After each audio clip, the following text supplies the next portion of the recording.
Почитувани гледачи, добро ни дојдовте ново издание на вашата емисија Агроспектар, која што редовно ве информира и едуцира за квалитетно земјоделско производство. Така ќе биде и со ова издание на Агроспектар, во кое што ќе се осврнеме на временската состојба и сите оние прилики и неприлики кои што ги создава времето како значаен фактор во земјоделското производство. Лозарите се насочени кон прибирање на годинашниот род, кога се во прашање цените, откупот и понатаму ништо различно од изминативе 30 на години. Повторно проблем е откупната цена, за лозарите е неприфатлива она што ја нудат визбите, бидејќи велат трошоците на чинење за производство се поголеми од тоа што реално го вреднуваат визбите. Како и да е, сите велат дека главно е грозието да се плаќа што во пократок период, бидејќи трошоците се големи и тешко се покриваат. Лоша е хидролошката состојба и покрај тоа што имаме слаби врнежи од дожд во изминативе денови. Генерално, ова е кратката слика на состојбата во аграрот во најголемиот лозаровинарски регион во Македонија, Тиквешкиот. Заедно со нас е професор доктор Ристо Лучков. Професоре, добро ни дојдовте. Добро ве најдов вас и редовните гледачи на КТВ телевизија. Рековме дека бербата е почната, а по навика и по пракса секогаш кога бербата ќе почне, тука се и врнежите од дожд, дождливото време, па лозарите се приморани да газат во калта за да го приберат родот. Дали ќе биде така и ова година ќе покаже времето, а самиот дожд знае да прави штети во самото прибирање на родот. А ова година е цела проблематична со оглед на долгиот сушен период, високите температури, лошата хидролошка состојба. Со кратки црти да го опишеме времето како значаен фактор, што е карактеристично и уште ли е негативно неговото влијание врз аграрот? На почетокот да кажам една сатисфакција која ме изненади. Минатата недела имав бројни јавувања и очигледно е дека КТВ телевизија со оваа едукативна емисија буквално земјоделските производители ја гледат. И на еден начин оние сугестии кои ги даваме и консултациите кои ги имат се навистина од нивна корис, бидејќи навистина имаме специфичности кои треба да се превземаат за квалитетно производство. По однос на тоа што зборите за времето, и не случајно ние го взимаме како прв осврт секогаш, мора да кажеме да имаме една точно специфична година, не наклонета према земјоделските производители, бидејќи навистина оние крајности кои ги доживеа секој од одгледуваните култури. А тука сето тоа се однесуваше на штета на земјоделскиот производител. Значи имавме еден првичен ладен период со голем процент на мрзнење на голем број култури, за кои веќе зборевме минатата недела. Да после тоа дојде она друга крајност на пеколни високи температури кои обусловија да немаме нормални физиолошки процеси кај растителните видови. И како крајен резултат на сето тоа е губење на приносот и квалитетот на секој од одгледуваните култури. И тука не може да обвинеме никој друг, освен времето како фактор, кој ова година мора да признаеме дека не беше наклонето кон земјоделските производители. Што вели долгорочната прогноза? Се очекуваат ли врнежи? Факт кој ме изненадува. Ние имаме уште 12 на дена до календарскиот почеток на есента. Ние веќе го имаме есенскиот амбиент, проследен со некои локални местимични врнежи, кои воопшто ништо не значат за оној недостаток на влага кој го имаме цело лето. Со еден збор вие го веќе рековте во увертирата, ние имаме катастрофална хидролошка состојба, каде што сите акумулации во Република Македонија се по техничкиот минимум. А за надополнување на таа вода на вистина треба врнежи, да имаме есента и зимата на вистина големи врнежи од дожд, за да може да се надокнаде и полскиот воден капацитет кој е беден, кај сите одгледувани култури, посебно кај повеќе годишните култури, овошните насади и виновата лоза, каде што на вистина треба голема количина на влага за заситување прво на полскиот воден капацитет, па тек тогаш некаква трансформација на храната, бидејќи голем дел од производителите фрлаат ѓубре. Но ако нема вода, она е транспортерот, она е трансформаторот. Ако ја немаме неа, а ја немаме, и ние имаме и издаток на фрлање на ѓубре, кое не е искористено. Оние ѓубрева како што се азотните, кои се лесно испирливи, од нив не ни почувствува почвата ни пак растенијата. Тоа оди во неповрат. А тоа е трошок за земјоделскиот производител. Така да, ние не случајно во една од претходните емисии зборавме за зеолитите. Во такви години мудроста на земјоделецот е апликација на зеолитот во почвата и кога наводнува тој, зеолитот е еден абсорбер.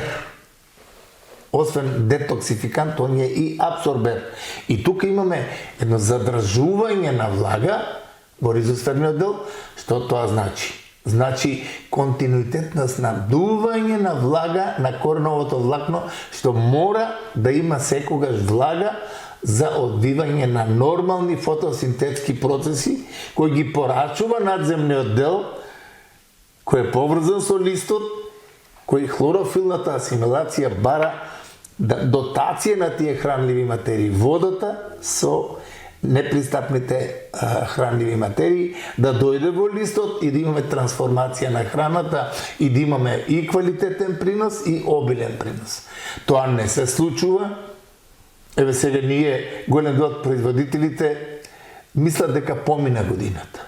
Ние имаме сега едно ускратување поради влагата и пеколните температури на нормална диференцијација на папките, на овошните насади и виновата лоза за наредната година. И ќе имаме десеткување на принос, значи тука треба мудрост, не брзање со кроењето, бидејќи при такви сушни услови и немање на вода, диференцијацијата прекратува. А диференцијацијата значи одредување на родната папка да наредната година даде род. А тоа се случува да она е прекратена поради немањето на доста влага. Инаку и долгорочната прогноза што зборува, јас знам, бидејќи следливоста ми е 35-40 години на времето. Ние сега втора половина септември, кога званично ќе влеземе во есента. Октомври, па чак и ноември сме имале изгубени летни денови. Каде што луѓето имале можност да приберат се што дала секоја одгледувана култура. Но при такви услови што ги имавме, таа пеколна горештина од овие стотина дена, да воопшто капка дожд да немаме, Република Македонија како да беше осудена. И сега при евентуални врнежи ние мора да бидеме внимателни прво на собирање на секоја капка вода, второ рационално користење на водата. И дефинитивно тоа е предупредување за наредните години, мора стратешки да се гледа, да се вградуваат, значи како налог да биде, не субвенции да плаќаат струја производителите, туку налог да мора да има систем капка по капка, да има ирометар, да знае кога растението има потреби од вода. Затоа што ние уште одеме на онаа емпирија, одеме на онаа произволно наводнување, го наполни вода, вика. Без да имаме модернизација на процесот, кој што е главен, модернизацијата е двигател и на пазарот, и на квалитетот, и на сите работи. Што е со другите одгледувани култури, професор? Во лоша состојба моментално се житничарите. Житничарите сега, после жетвата, знаеше да заврне еден убав дожд и да се обработат површините. А Република Македонија секоја година страда со каснење на есенската сеидба. Па дојдаат ладни ниски температури и унакажување на пониците и сите тие работи. Сега, како што е жедна земјата, неопходно е во периодот што е пред нас да имаме еден квалитетен дожд, што ќе засити почвата со влага, што ќе имаме една квалитетна есенска обработка на почвата, не само на житните култури, за виновата лоза да се убаво есенски обработи, овочните насади, праските, не значи и кајците, ако не дадоа род, дека треба да се остават. Треба сега едно квалитетноорање, анализа на почвата, дали треба од оние трајни ѓубрива сега да се стават, да до пролета тие дојдат во пристапна форма, за да може да дадат тоа што се бара од нив. Сите тие работи сега се работи што предстојат, но без врнежи од тоа не може да се случи. И затоа ние сме секогаш врзани со времето и затоа израелците не случајно рекле, а кога ја имаме водата, мораме да размислуваме кога ќе ја немаме. Значи, рационално користење на водата, за да не ни се случи тоа што ни се случи еве токму оваа година. Покажа што значи да се нема вода во долг сушен период. Голем дел од производители изгубија многу. И сега, и процентот на еската, и процентот на апоплексија, така и кајсите, и кај другите култури. Една од причините, јас вчера бев на, јако беше празник, бев на еден преглед на цреша. Нема можности за наводнување, преку 80%, бидејќи не набавил квалитетни садници од овај калени од цреша, 80% млада цреша погината. Нема вода. Не може да тргне. И подлогата погрешена, одено на подлога што бара доста вода, има пример за крушите Прунсала галифорнис, ако ја ставиш како подлога, таа може да издржи на секаков. Тоа е горницата што ја велиме, она може да издржи на, значи и на камен. Меѓутоа има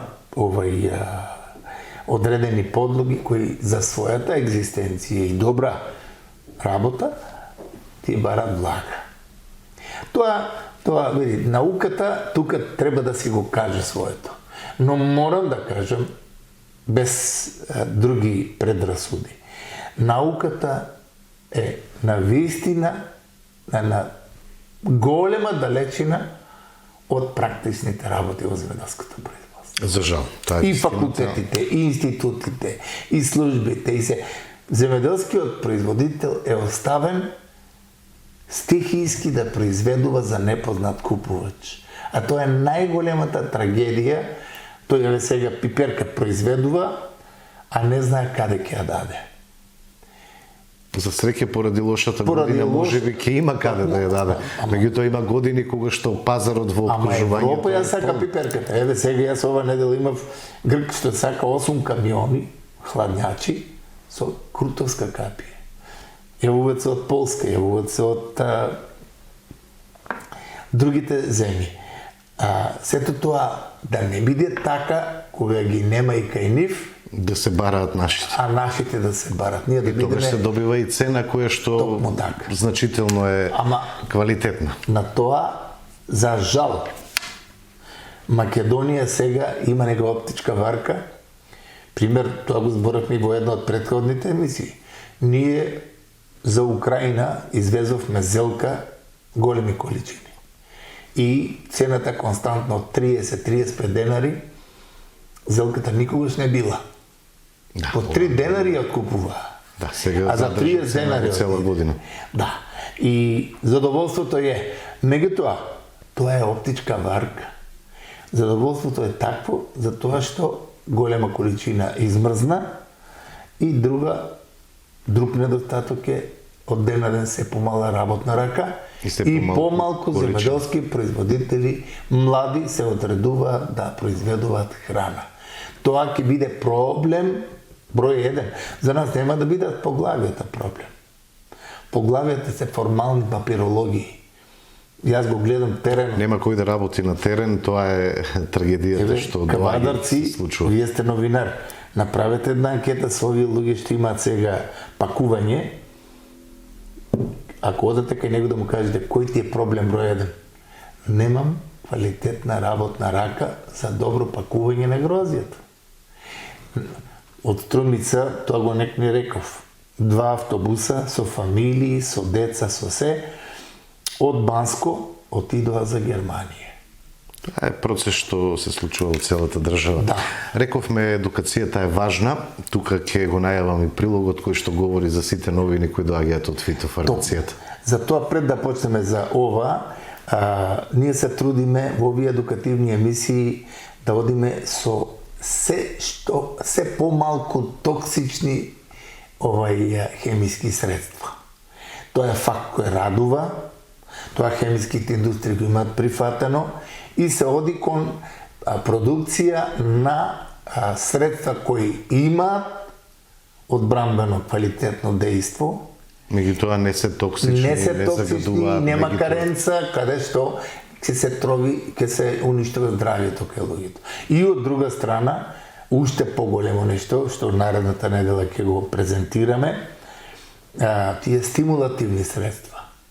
Веќе одаат толку длабоко, што немаат никаква токсичност, тие биостимулатори, а од една страна тие го фактички јачат имунолошкиот систем, предупредуваат евентуален напад на болест и растението припремено се бори со имунолошкиот систем против патогените, против болестите кои се јавуваат. Да го погледнеме прилогот. Е така.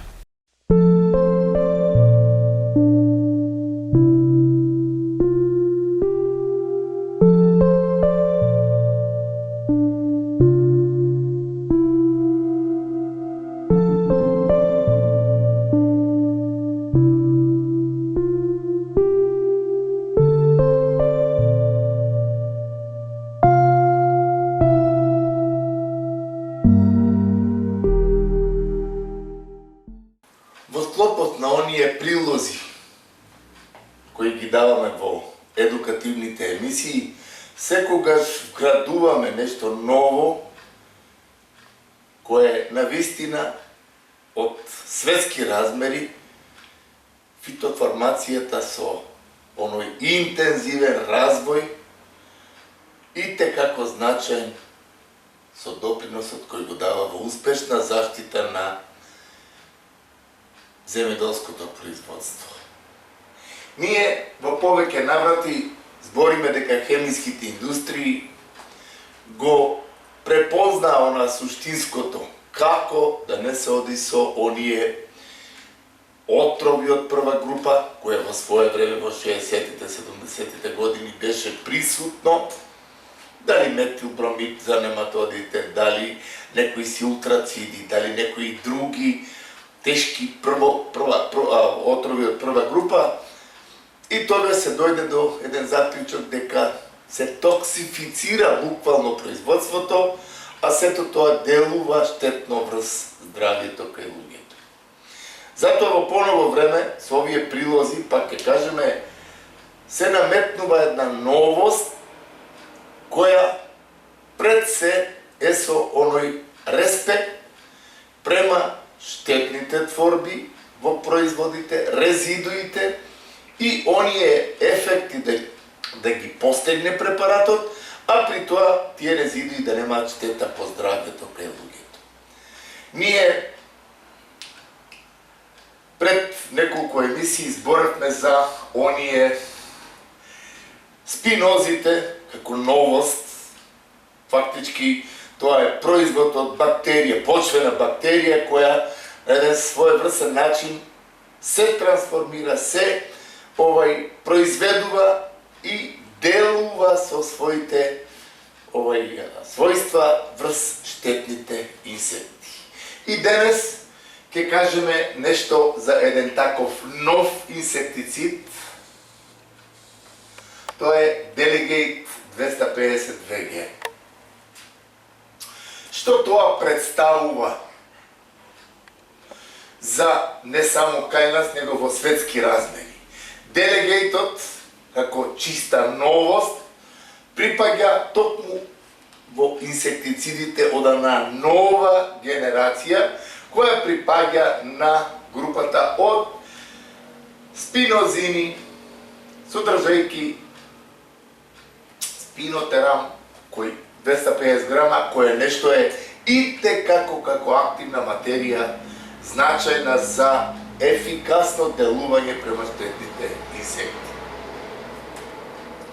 И мора да кажеме дека спинозините, добиени со ферментација на почвена бактерија,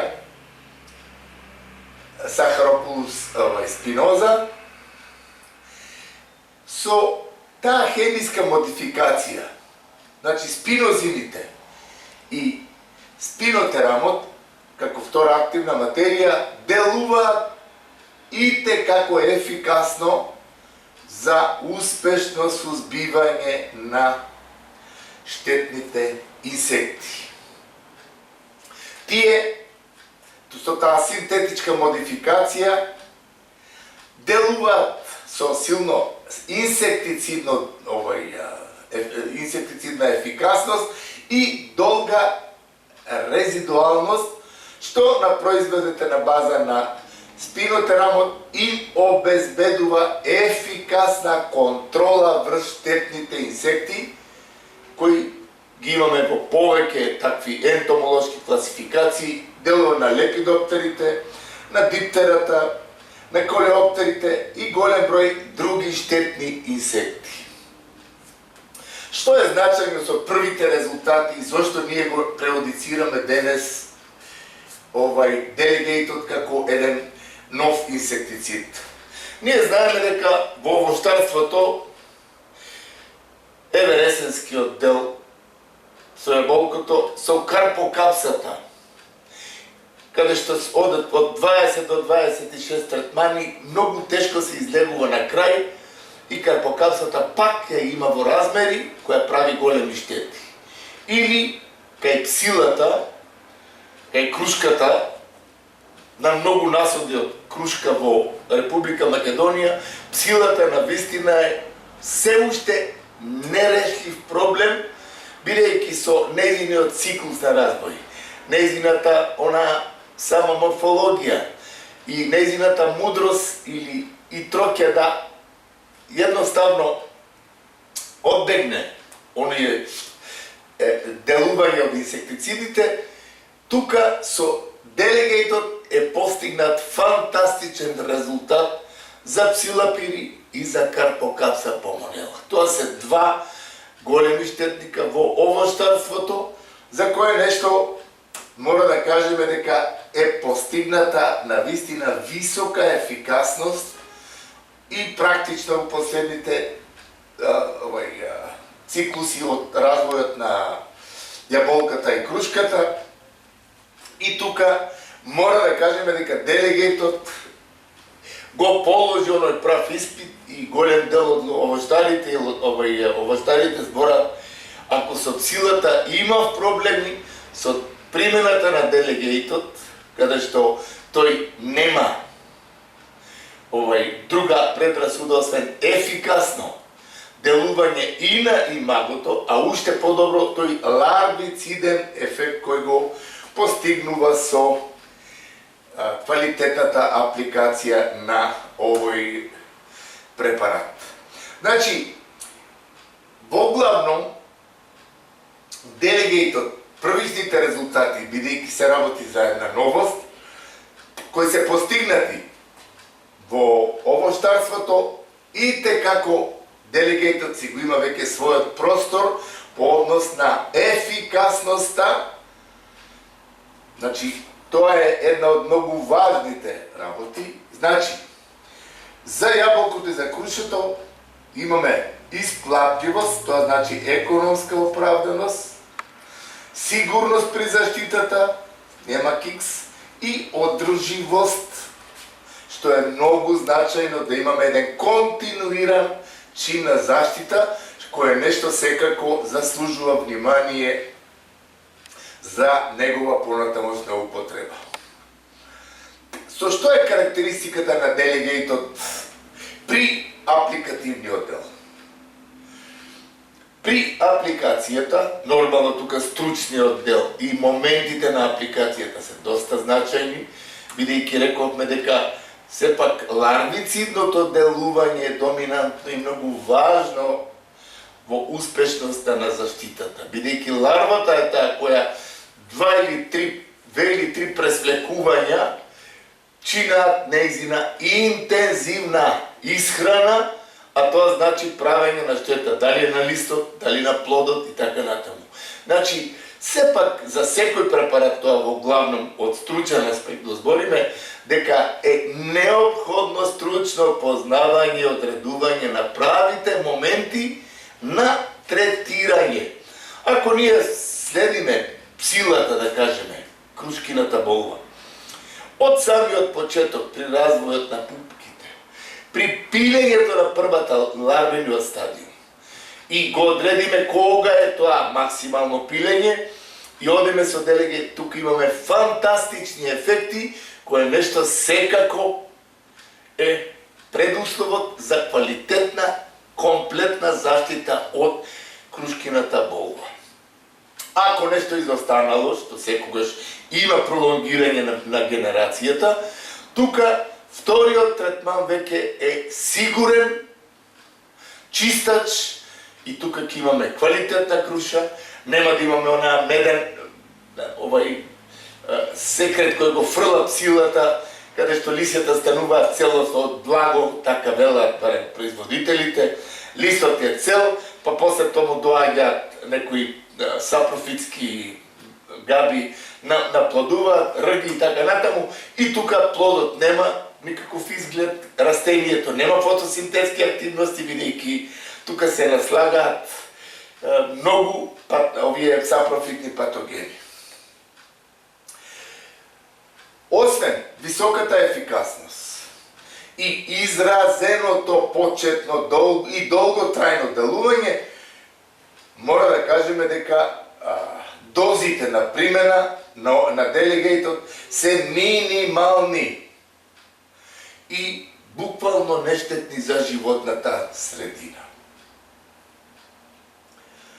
Значи, тоа што од стручен аспект до сегаш потенцираме, со тој специфичен механизам на делување делегейтот, фактички делува на појавата на онаа вкрстена резистентност која кај голем број инсектициди си има случајно, да наредната генерација веќе биде отпорна на тој препарат.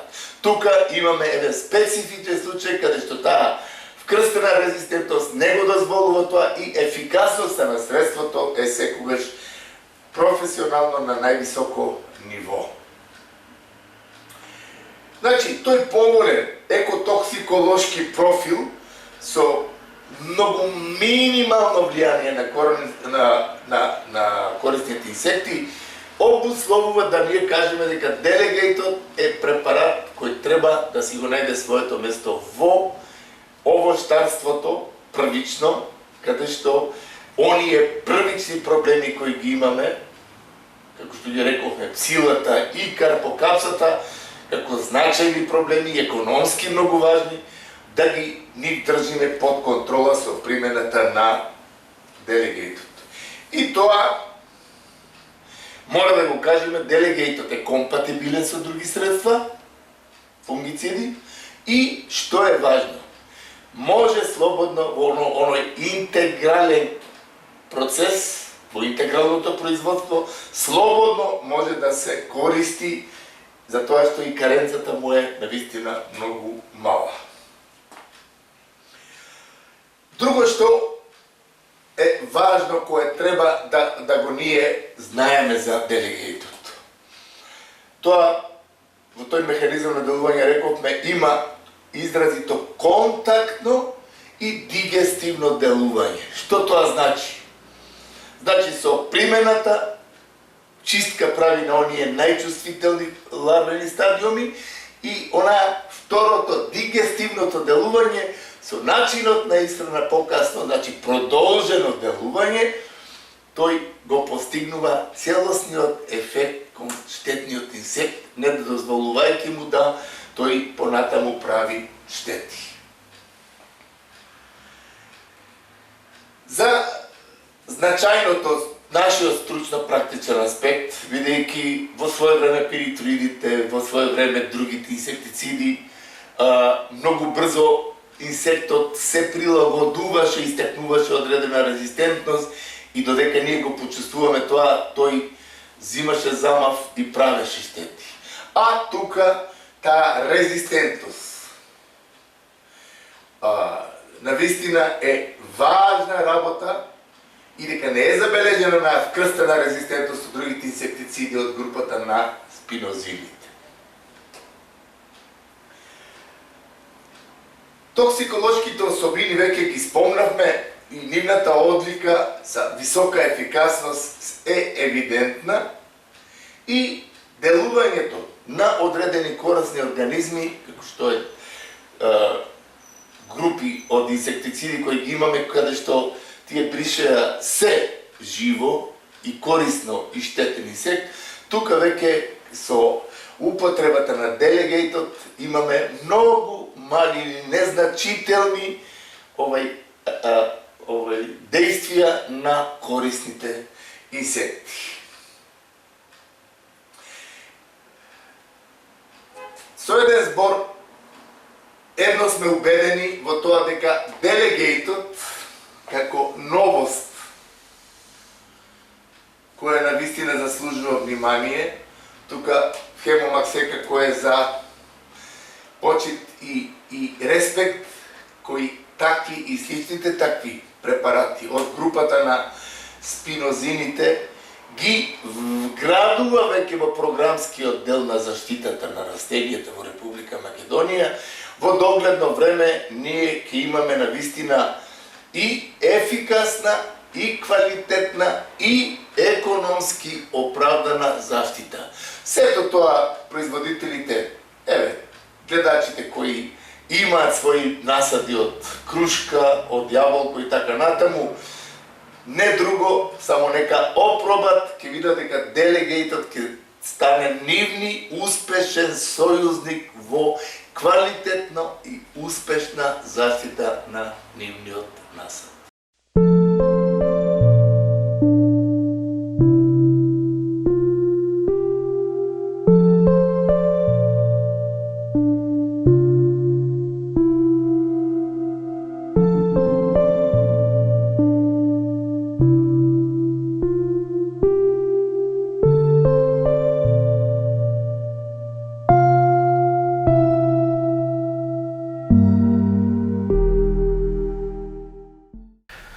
Слушнавме што е ново од фитофармацијата. Сега на крај, професоре, која ќе биде и вашата порака до нашите гледачи? Мојата порека за овој препарат, многу од производителите со кои контактирам и од кавадарци чак, сега за трета генерација гроздовот молят за многу нешта, за доматите, за тутата и така натаму. А тој препарат не можеме да го веќе наречеме ние како новост.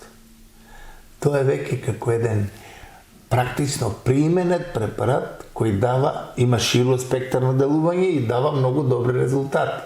И мене ме радува, што голем дел од производители вика применев од тоа, ја немам гасеницата, ја немам тутата, го немам трипсот, вошката и така натаму. Сите тие работи се сведени кон ништење на тие штетни чинители од една страна, а од друга страна ние имаме производство кое нема резидуи од кое ќе страда здравието на консуматорот. Тоа е и целта на овие наши едукативни емисии, ние да немаме кутии зад нас да прокламираме некои отрови со кое нешто ќе остваруваме нешто. Него тука е важната цел заштита на джебот на производителот, бидејќи е изнемоштен. Заштита на животната средина и дефинитивно заштита на здравието на консуматорот, кој треба таа домата да ја јаде, таа краставица да ја јаде, а не со резидуи. него со позитивните витамини кои ги има и кои даваат еден добар режим, при добар режим на исхрана, даваат и како фантастични резултати. Со еден збор ние ќе наставиме со таквите препарати кои немаат токсична творба, а имаат фантастични резултати и производи кои ќе одговорат и за нашиот и за европскиот пазар. Благодарам, професор. Благодарам и вам. Почитувани гледачи на крај на Агроспектар, благодарам за вниманието и времето кое што го посветивте за новото издание на Агроспектар. Имајте секој добро со нашата програма.